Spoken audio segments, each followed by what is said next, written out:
This is your main man RJ from the Ringside Rant, heard only on the Visionaries Wrestling Network. So go over and subscribe across all your major platforms, iTunes, Google Play, SoundCloud, and Stitcher to hear every great interview I have every Monday on the Visionaries Wrestling Network. Go over and follow the show's page on Twitter @_Ringside Rant. Follow the network's page @BizWrestleNet. And, as always, embrace the vision.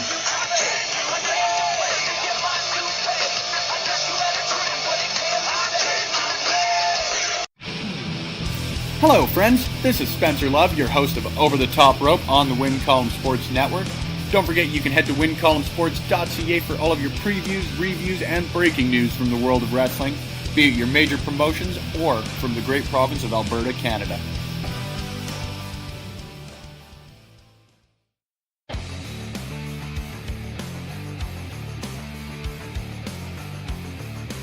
If you like podcasts and you are listening to on Backbreaker Media, then you should listen to me, Chris Parrish, and myself, Manai, and the Sounds of Struggle, because we are literally the most entertaining duo you'll ever come across in Western Canadian wrestling, baby. We talk about things like wrestling and other sports we like.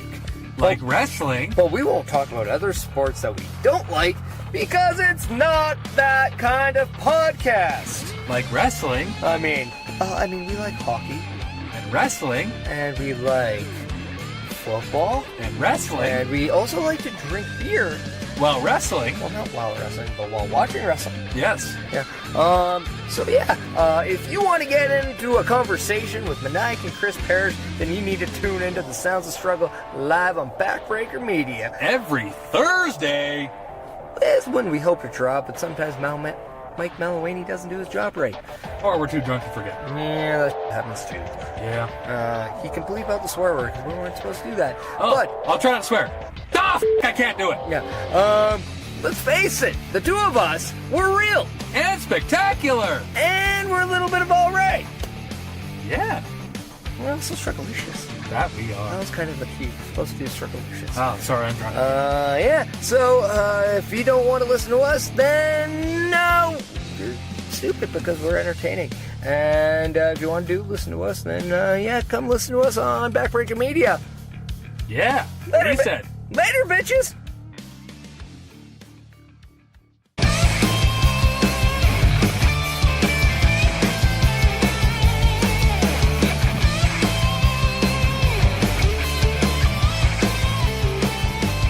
How's it going, everybody? It's me, Kyle Shaw, your friendly neighborhood ring announcer from Real Canadian Wrestling, and also the host of Monday Night Shaw. I had my episode with the NVR up last week, which means this week's an off week. So Mike the ref, he asked me to cover the Final Stand 2 in a quick calls. So here we are. We're doing the quick calls. So the show was RCW Final Stand. It took place this past Friday in Calgary at Legion Post number 1, where all the RCW shows take place. It's a fantastic venue there. I like it because they, it's just like everybody's there to have a good time, right? Like, there's bar service. You can go and you can sit and drink and watch wrestling and have fun. Like, I find that don't get me wrong. I'm not trying to promote just booze here, but I find that when there's booze available at the shows, the crowds tend to be a little bit more rowdy, and it can be a little more fun. The Legion is a great venue. It's RCW. We are, the show is like a PG-13 show. Go ahead, bring your children. Like, when I was a kid, my dad and my mom, they didn't care. They'd let me go watch all kinds of crazy R-rated movies. I was 6 years old and we went to watch Terminator 2 at the movie theaters, and we were renting RoboCop, watching crazy I'm just saying, I'm not going to tell people how to parent their children. I'm just saying that, a little violence and a few four-letter words and whatnot, it didn't hurt me. judge for yourself, I guess. Anyway, we're here to talk about the Final Stand Part 2. I have to do a highlight of the night. My highlight of the night is the whole night for me. Like, I love ring announcing. It's like my favorite thing in the whole world to do. It's just so much fun to be out there, and especially now that I'm feeling a little more comfortable, and I'm happy to improvise sort of things and whatnot, and I'm not just deathly worried that if I make a mistake, oh my god, are they all going to be disappointed? Like, let's get on to the actual show here. This is the Final Stand from Calgary on Friday. I do want to say, as the ring announcer during the show, especially in Calgary when I'm shooting Archer Report and stuff, like, I really don't have the opportunity to sit and take notes on the matches, and a lot of times I'm preparing my memories for the next set of introductions, because I really don't like to use like cue cards or like a read off of paper in the ring when I'm doing my announcements. So let's kick off the show. The first match was Kaya March against Jade. This was RCW Women's Division action. It was a pretty good match. It was a nice opener. We had Scott Lee Crew return as a special guest referee for this match. It seems like he's been special refereeing a lot of Kaya March's matches. And I don't know what's going on there, like why RCW officials keep making Scott Lee the ref of her matches. Scott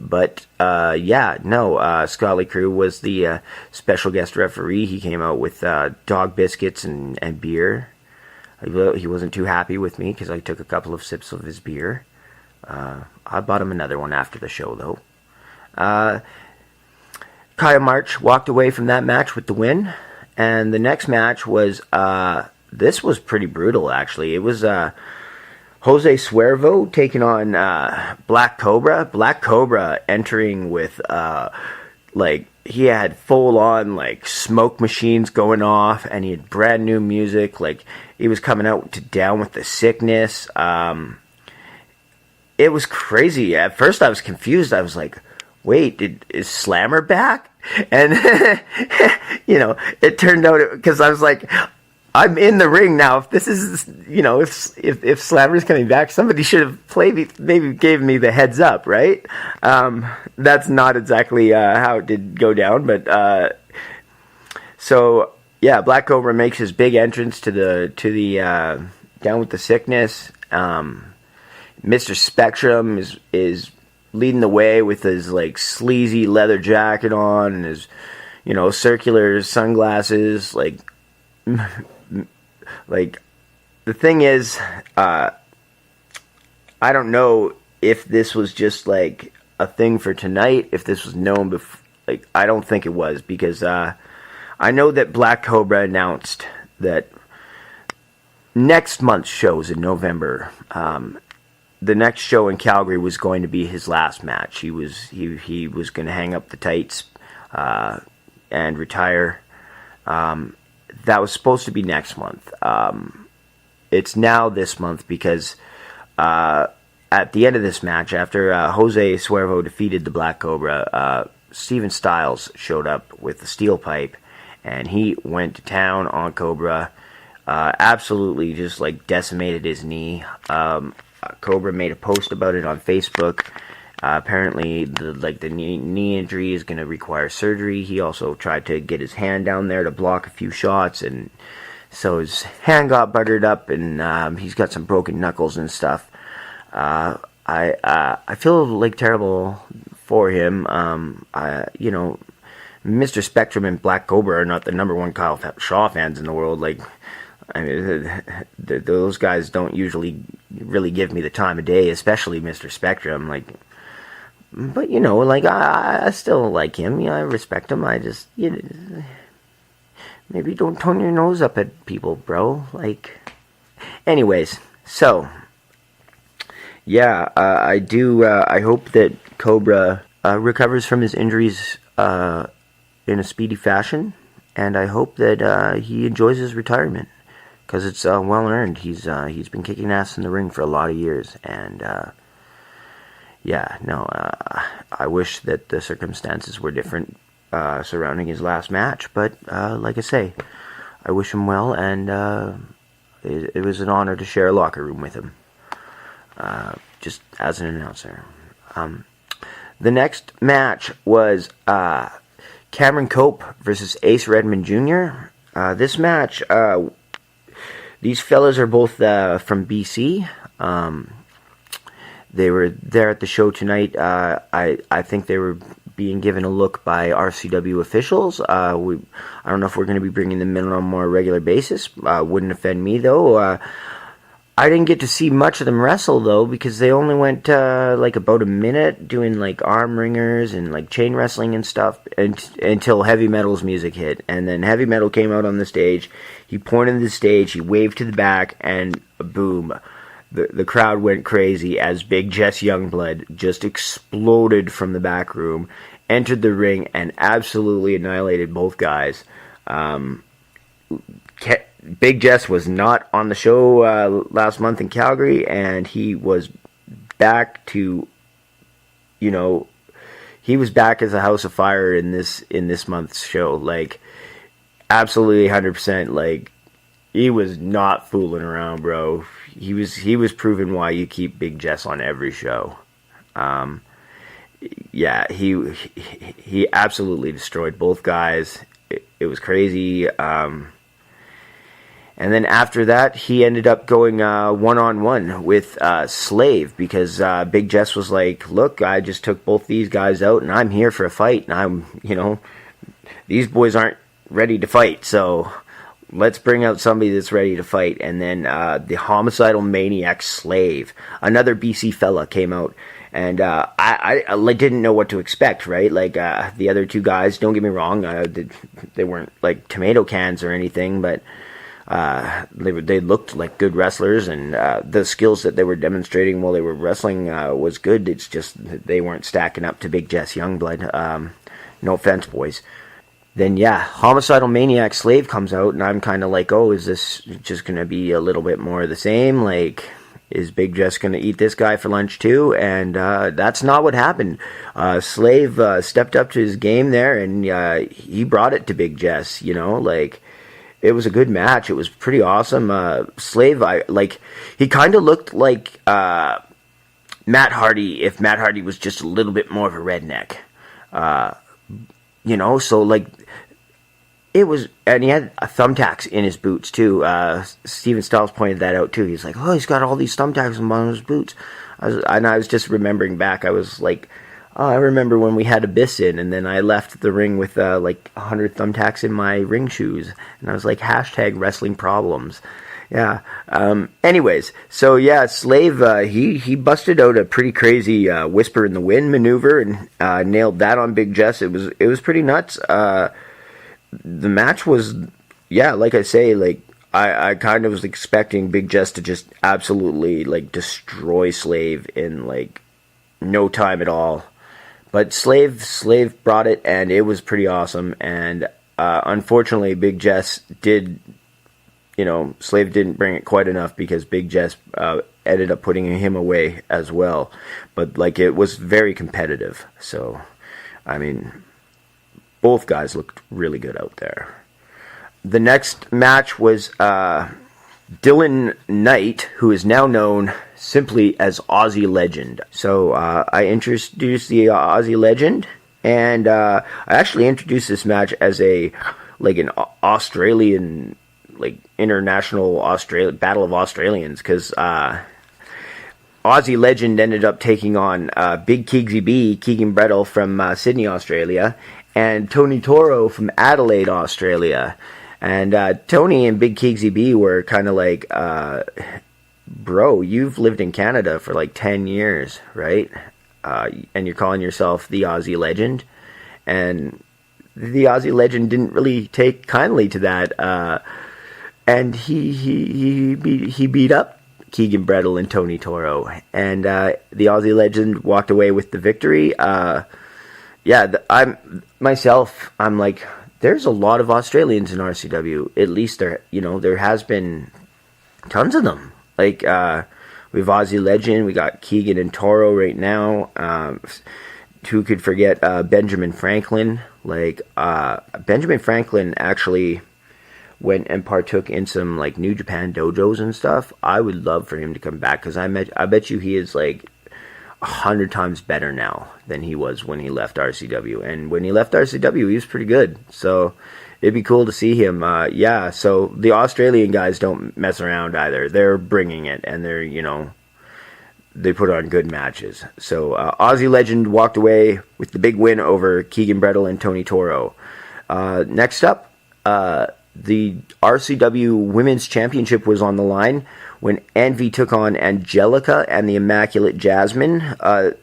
Envy, of course, was accompanied to the ring by Pride. They are 2 parts of 7. So Envy, she walked away, still women's champion. Angelica came out and she was dressed up as Harley Quinn from Batman, from the Suicide Squad. Yeah, her outfit was pretty sweet. It was cool. And Big Keegsy B was accompanying Jasmine to her women's title match here.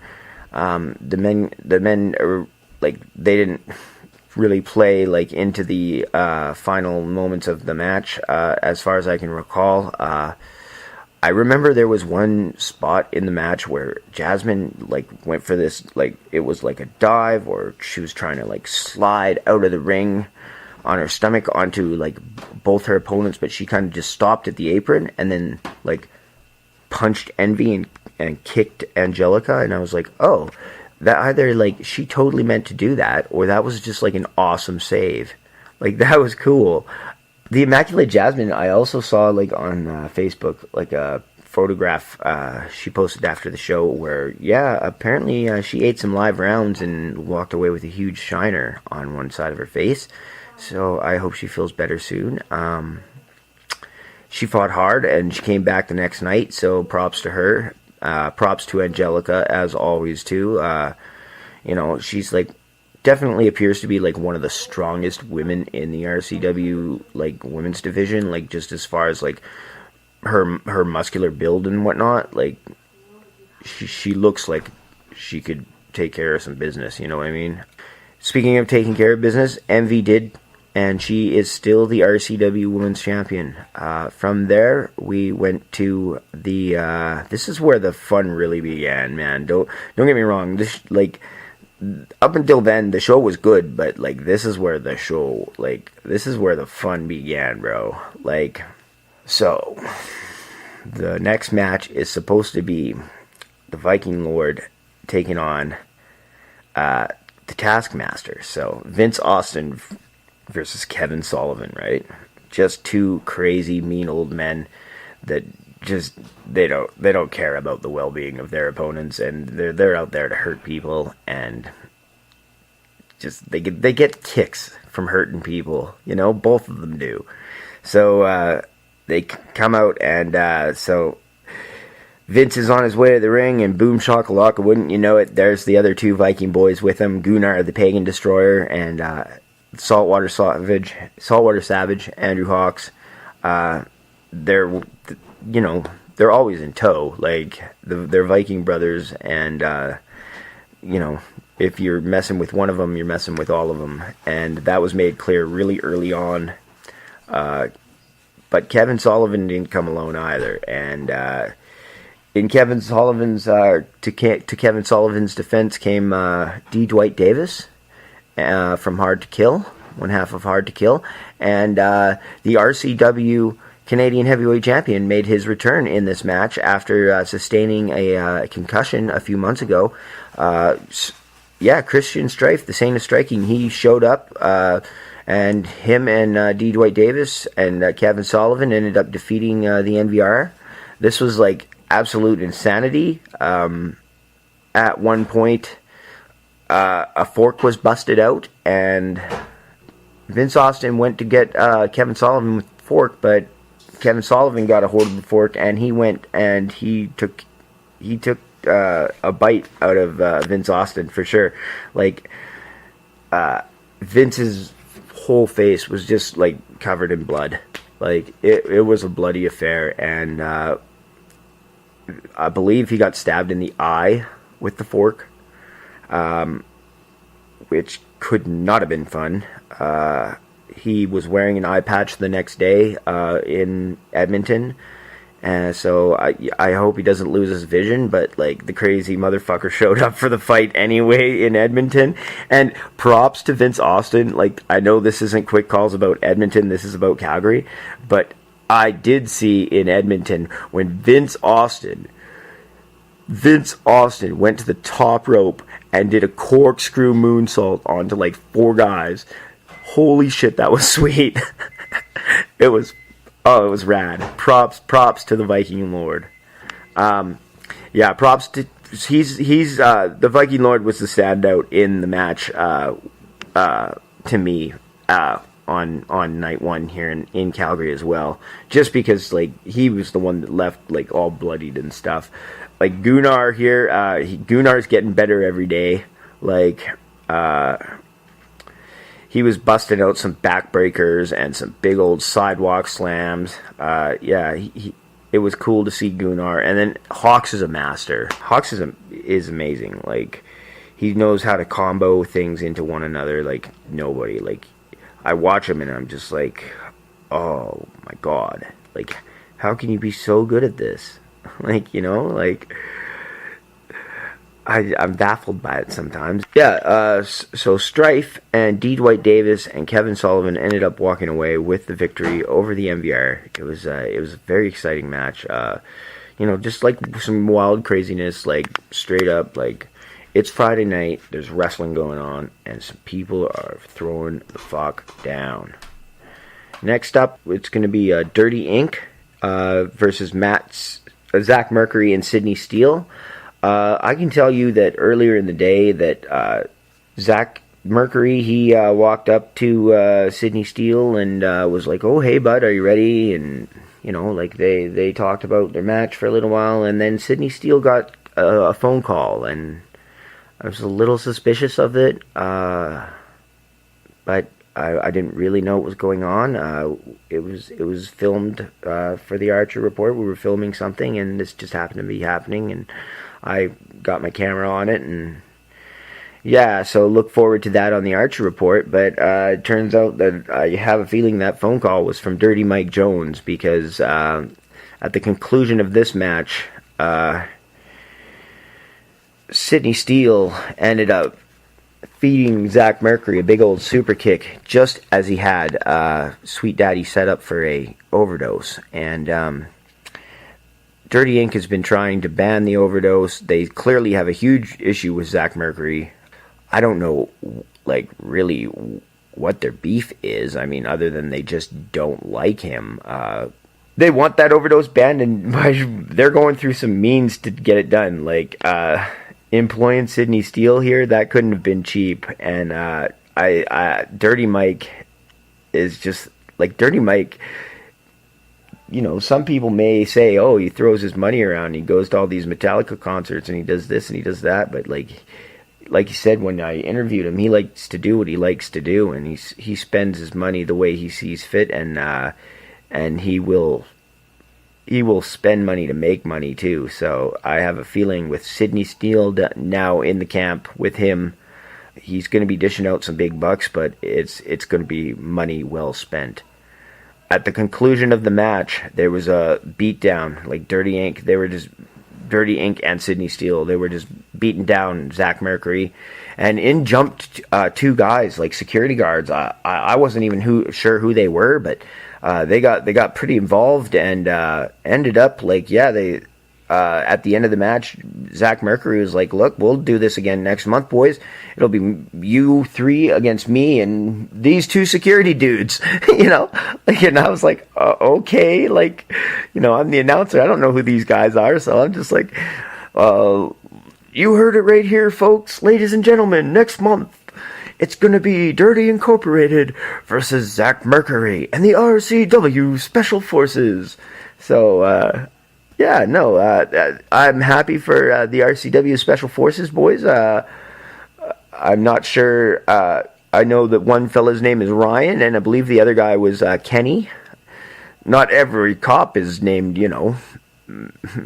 Murtaugh or like got a cool cop name. So maybe it's, maybe it's Kenny and Ryan.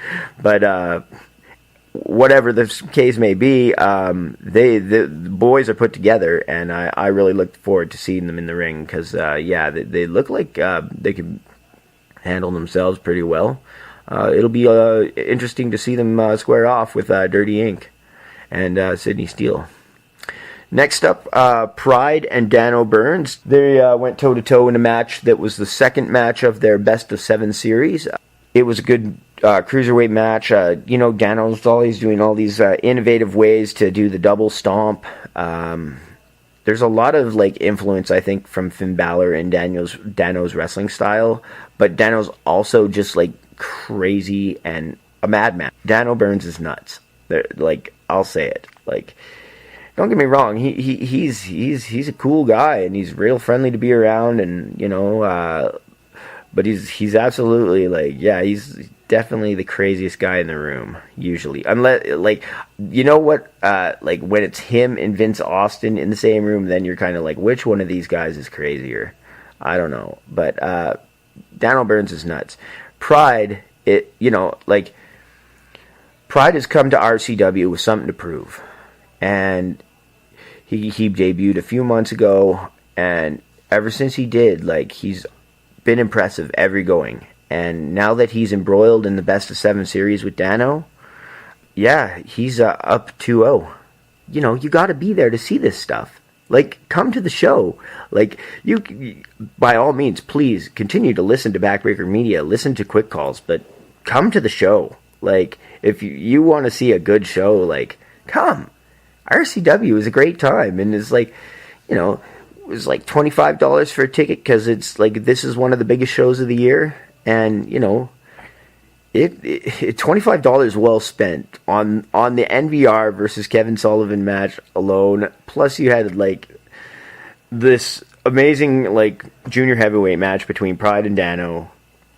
The story between Merc and Sweet Daddy Cameron and Dirty Mike and Sydney Steele was good. The RCW women's division is just on fire right now.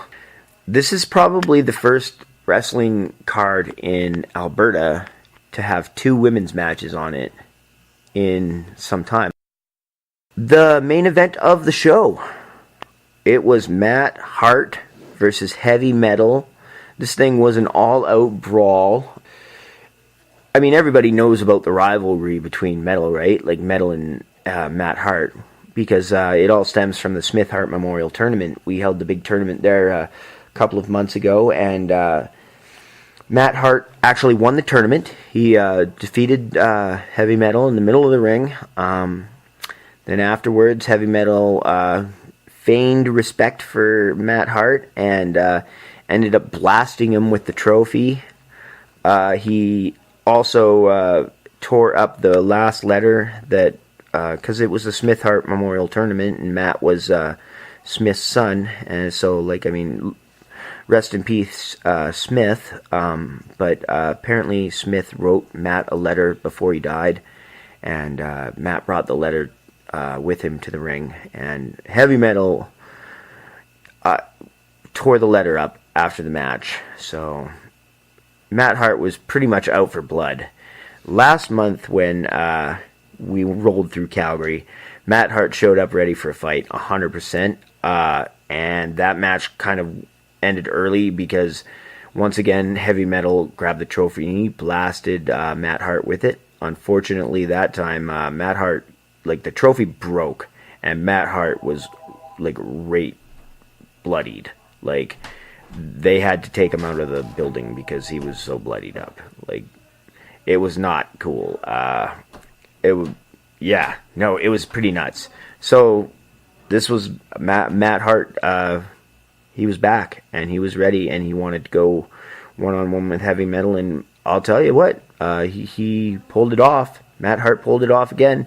He proved why, if you're in Calgary and you're wrestling with anyone with the last name Hart, you got your work cut out for you, Heavy Metal came out at the beginning of the match in a playing card costume. I imagine he got this at the Halloween store, and it was the King of Hearts. And he instructed me to call him the King of Hearts. So I introduced him as the King of Hearts, Heavy Metal. He was introduced as the holder of the Smith Hart Memorial Tournament trophy because he did have possession of it, and possession is 9/10 the law. And Matt Hart, when I made his introduction, I introduced him as Calgary's favorite son and the winner of the Smith Hart Memorial Tournament. So, one thing led to another. They started going at it in the ring. Metal was still wearing the playing card costume, and then boom, Matt Hart goes for this huge spear on Metal. And then I'm sitting there and I'm like, oh no, like, with this match just started and neither one of those guys is moving right now. Has there been another, like, that happened in a match with Metal and Strife a little while ago, where Metal sustained a concussion. Then it happened again last month with Matt and Metal when the match had to be called early because Matt was just too buggered up to continue. What happened was Metal got up and he pulled off his playing card thing and he had a metal pan guarding his abdomen. So when Matt went for the spear, he basically, slammed his side of his head and his shoulders into this metal pan that was protecting Heavy Metal's abdomen. So that was cool. Then they ended up he didn't that wasn't the finish though. That was like just the start. Like, it just got crazier from there. They went out and they brawled in the crowd. Matt and Metal went up on the merch tables there, and Matt Hart gave Heavy Metal a pile driver on the tables. This was craziness. It was all over the place. They fought it back to the ring, and Matt Hart ended up getting Heavy Metal in the sharpshooter, and Heavy Metal tapped out because, he was wrestling a Hart in Calgary, and he was in the sharpshooter. What else are you going to do? Right?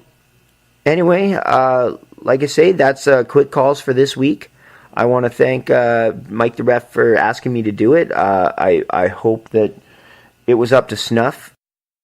All our RCW shows have been, we've been on fire lately, and RCW is if you do want to show up and you want to see, you want to see a good old-fashioned fight, more than not, you're going to see that at RCW. The next episode of Monday Night Shaw is going to be airing not tomorrow, as in, what is it, the 21st today, so not the 22nd of October, but the following Monday.